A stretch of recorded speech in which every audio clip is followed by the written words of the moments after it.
जय हिंद। दोस्तों, आज हम बातें करेंगे भारत के भूगोल में भारत में मृदा का विस्तार। आखिर भारत के मानचित्रों पर कहाँ कहाँ विस्तृत है मृदा और कौन कौन से मृदा विस्तृत है। आइए एक झलक देखते हैं कि भारत में मृदा का विस्तार कहाँ है। उससे पहले हम यह जानते हैं कि भारत का क्षेत्रफल कितना है। दोस्तों, भारत का क्षेत्रफल पता होना चाहिए कि 32,87,263 वर्ग किलोमीटर है, या फिर आप इसे ऐसे भी याद रख सकते हैं कि 32.8 लाख वर्ग किलोमीटर है। आइए क्रम से देखते हैं कि मृदा के बारे में तो आप जानते ही होंगे कि मृदा कई प्रकार के होते हैं। वैसे मुख्य रूप से 8 प्रकार के बताए जाते हैं, कहीं कहीं 6 प्रकार भी रहते हैं, लेकिन नाम जान लीजिए। जलोढ़ मृदा, काली मृदा, लाल मृदा, लेटराइट मृदा, मरुस्थलीय मृदा, पीट या ज्वारीय मृदा, इसके बाद पर्वतीय मृदा, यह सब मृदा होती है। दोस्तों, यहाँ पर आप देख सकते हैं, यह मानचित्र पर हमने कुछ दर्शाया हुआ है, कुछ मृदा के बारे में दिखाए हुए हैं। कौन कौन से मृदा है आइए जरा एक झलक देख लेते हैं। दोस्तों, यहाँ आप ये देख सकते हैं, ये पूरे पर्वतीय मृदा है, यानी माउंटेन सॉइल है, तो पर्वतीय मृदा हो गया। और दोस्तों, बीच में ये आप देख सकते हैं रेड कलर में कुछ डॉटेड हमने दिखाया है। दोस्तों, यह रेड कलर में जो डॉटेड दिखाया है यह है सब माउंटेन सॉइल, यानी उप पर्वतीय मृदा। अब दोस्तों, यह उप पर्वतीय मृदा क्या है? आपको पता होगा कि पर्वतीय इलाका में भावर और तराई वाले क्षेत्र होते हैं दोस्तों। तो यहाँ पर आप जान सकते हैं कि जहाँ पर एक तरह से समझिए कि बहुत बड़े बड़े कंकर पत्थर या फिर मिट्टी के कण होते हैं, वो मृदा वहाँ पर भावर कहलाते हैं, तराई कहलाते हैं। तो इस तरह से यहाँ पर आप उप पर्वतीय मृदा भी कह सकते हैं।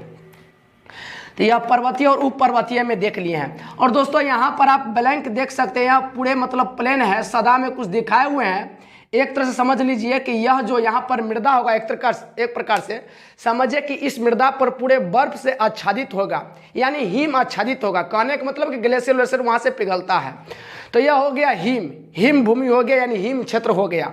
तो आप ये देख लिए हैं। और दोस्तों, यह हरे कलर में जो आप यहाँ पर देख रहे हैं डॉटेड, यह आपको जानकारी में यह रखना है कि यह समझिए कि संपूर्ण भारत का सबसे ज़्यादा फर्टिलाइट एरिया है, यानी सबसे ज़्यादा उपजाऊ क्षेत्र है। दोस्तों, यह समझिए कि जलोढ़ मृदा का विस्तार है। और आपसे ऐसा यदि पूछा जाता है कि जलोढ़ मृदा का विस्तार क्या है, मतलब कहाँ है भारत पर, तो आप यह बता सकते हैं कि ये भारत के उत्तर विशाल मैदान का संपूर्ण क्षेत्र ही आपको जलोढ़ मृदा का विस्तार है। और कुछ यहाँ पर देख सकते हैं दोस्तों, तटीय मैदान में पूर्वी तट का और कुछ पश्चिमी तट का हिस्सा भी आ जाता है यह जलोढ़ मृदा के विस्तार में।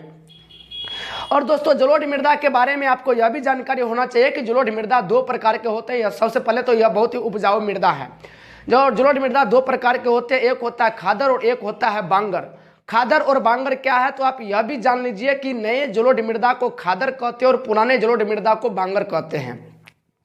अब दोस्तों, यहाँ समझने वाली बात यह है कि नया जलोढ़ मृदा और पुराना जलोढ़ मृदा समझेंगे किसे कहेंगे नया और किसे कहेंगे पुराना। तो दोस्तों, जब बाढ़ का मौसम आता है तो नदियाँ उफान पर रहती है और पता चलता है कि नदी के समीपतम जो नज़दीक जो नीचे वाला मतलब निम्न स्तर वाला जो जमीन होता है, भूमि होता है, क्षेत्र होता है, वहाँ पर ये नदी वाला बाढ़ का पानी वहाँ पर पहुँच जाता है। इसके बाद क्या होता है दोस्त, जैसे ही पानी सूखता है फिर पानी नदी में चला जाता है तो उस पर पता चलता है कि नया परत बिछ जाता है और वह कहला जाता है कि नया जलोढ़ मृदा कहला जाता है दोस्तों। और जो ऊंचाई वाला भाग होता है वहाँ पर बाढ़ का पानी नहीं पहुँच पाता, इसके कारण वह पुराना जलोढ़ मृदा हो गया। तो इस प्रकार समझ लिया कि नया जलोढ़ मृदा को खादर और पुराना जलोढ़ मृदा को बांगर कहते हैं।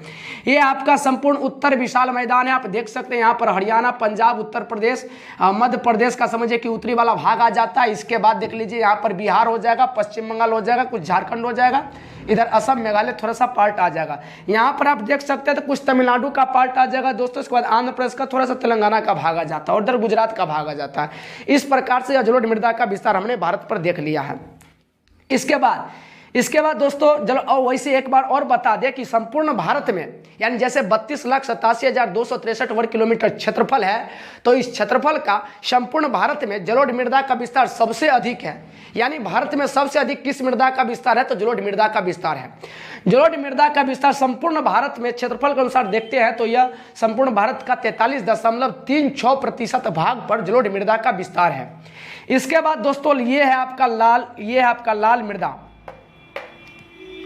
आप देख सकते हैं लाल मृदा, जलोढ़ मृदा के बाद स्थान आता है लाल मृदा का। ये देख सकते हैं कितना क्षेत्र पर अवस्थित है लाल मृदा। तो लाल मृदा का विस्तार कितना है? 18.6% भाग पर लाल मृदा का विस्तार है। दोस्तों यदि लाल मृदा के विस्तार के देखते हैं किस किस राज्य में पकड़ाता है, तो इधर थोड़ा सा आ जाता है आपका, थोड़ा सा ये महाराष्ट्र आ जाता है, कर्नाटक आ जाता है, इसके बाद आपका तमिलनाडु आ जाता है, आंध्र प्रदेश आ जाता है, उड़ीसा आ जाता है, ये प्रायद्वीपीय पठार वाला भाग है। इसके बाद थोड़ा सा झारखंड आ जाता है, और इधर आप देख सकते हैं त्रिपुरा, मिजोरम, उसके बाद मणिपुर, नागालैंड, इस पर अरुणाचल प्रदेश, यह सब आ जाता है आपका लाल मृदा का विस्तार में आ जाता है। दोस्तों इसके बाद यदि स्थान आता है तो काली मृदा का स्थान आता है। काली मृदा इसे आप ब्लैक सॉइल कहते हैं। आपको यह बात पता होगा कि केमिस्ट्री, जिसे रसायन शास्त्र कहते हैं, केमिस्ट्री शब्द की उत्पत्ति ये कीमिया शब्द से हुई है। कीमिया का मतलब होता है ब्लैक सॉइल। दोस्तों काली मिट्टी को कपासी मिट्टी भी कहते हैं, क्योंकि यह काली मिट्टी जो है कपास की खेती के लिए सबसे उपयुक्त मानी जाती है, इसलिए काली मृदा को कपासी मृदा भी कहते हैं। और दोस्तों काली मृदा का जो है ये शब्द का उत्पत्ति रेगुड़ शब्द से हुआ थी। ये इस और दूसरा नाम यानी कि काली मृदा का दूसरा नाम रेगुड़ मृदा भी है, इसे रेगुड़ मृदा भी कहते हैं। पहला नंबर तो कपासी तो कह ही दिए, इसके बाद रेगुड़ मृदा भी कहते हैं, और रेगुड़ शब्द की उत्पत्ति रेंगदा से हुआ है। तो ये काली मृदा का विस्तार 15% भाग पर है। आप देख सकते हैं ये काली मृदा का विस्तार है। आप देख सकते हैं काली मृदा में देखिएगा दोस्तों तो मध्य प्रदेश, थोड़ा सा गुजरात आ जाता है, मध्य प्रदेश आ जाता है, इसके बाद कर्नाटक का कुछ भाग आ जाता है, यह सब आ जाता है आपका कौन से, तो काली मृदा माता गुजरात भी आ जाता है। तो आप काली मृदा में देख लिया। काली मृदा के बाद दोस्तों राजस्थान का और कुछ मतलब ये गुजरात का कुछ भाग देखते हैं, तो ये आपका मरुस्थलीय मृदा आ जाता है दोस्तों, जहां पर मतलब रेत ही रेत, सैंड ही सैंड है। और दोस्तों आपको पता होगा जैसे ही आप जलवायु चैप्टर में पढ़ते हैं तो यहाँ पर मेघालय आता है। दोस्तों मेघालय में जहाँ संपूर्ण भारतवर्ष में सर्वाधिक वर्षा होती है, तो वहीं ये राजस्थान वाले भाग में जो शुष्क इलाका कहलाता है, यहाँ पर वर्षा नहीं के बराबर होती है। इसका मुख्य कारण क्या है? इसका मुख्य कारण है दोस्तों यहाँ पर एक अरावली पर्वत है। अरावली पर्वत के कारण पता चलता है कि हवा जो टकरा कर इधर ही वर्षा हो पाती है, उधर नहीं हो पाती है। यह आपने मरुस्थलीय मृदा देख लिया दोस्तों। मरुस्थलीय मृदा जो भारत में विस्तृत है वो 4.4% भाग पर है।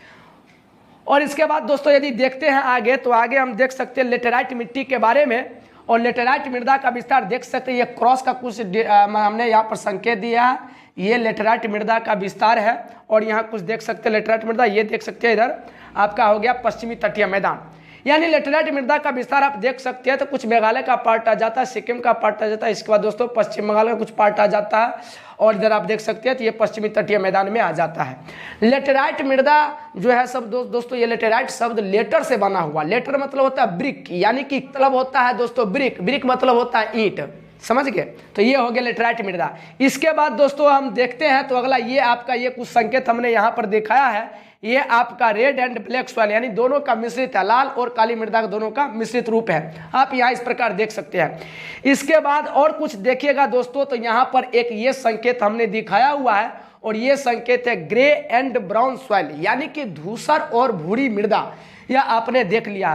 तो इस प्रकार से दोस्तों यह मृदा का विस्तार, संपूर्ण मृदा का विस्तार हम लोग अभी मानचित्र पर अध्ययन किए हैं। टॉपिक वाइज तो अध्ययन बाद में करेंगे, पहले मानचित्र हमने आपको पूरे संकेत दिखा दिया है, कौन सा मृदा कहाँ है। पुनः एक बार आइए लेकर के चलते हैं, आपको दिखा देते हैं कि प्रथम स्थान पर भारत में कौन सा मृदा सर्वाधिक मात्रा में जो पाई जाती है वह है जलोढ़ मृदा। दूसरे नंबर पर आता है दोस्तों लाल मृदा, इसके बाद आता है आपका क्या काली मृदा, इसके बाद आ जाता है पर्वतीय मृदा, पुनः मरुस्थलीय मृदा, लेटेराइट मृदा।